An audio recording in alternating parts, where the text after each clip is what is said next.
Well, greetings viewers and voyeurs, Got That Bunk here. About 35 years ago when I started my working life, I got a job uh, working at a discotheque and skating rink. And everybody who worked there was a Christian, except for me. Once my evangelical co-workers found out that I was absent of faith, of course they set about trying to convert me. And we had a lot of good-natured, I would stress, discussions about God and religion and belief in general and so forth, and why I didn't believe and why they did believe and so on, and what they believed and so forth. One of the things we talked about, some of these people were young earth creationists, and one of the things we talked about, I would ask them, if the earth is supposed to be 10,000 years old like you say it is, 10,000 was the popular term at the time for YEC people. Anyway, if the Earth is only 10,000 years old, then how do you explain the fossil record and natural gas and oil that we've got in the ground on which we depend? And the response that used to come back 35 years ago was that when God created Adam and Eve, he didn't create little babies, brand new entities. He created adults with the signs of age and maturity.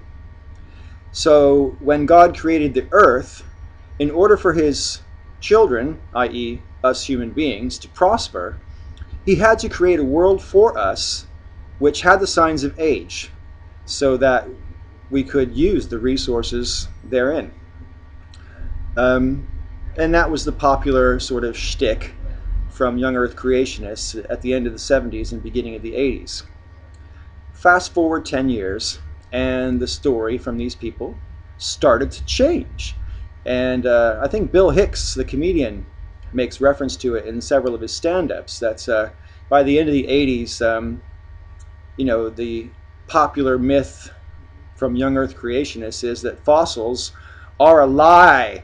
Fossils are put there in the earth by Satan in order to test our faith.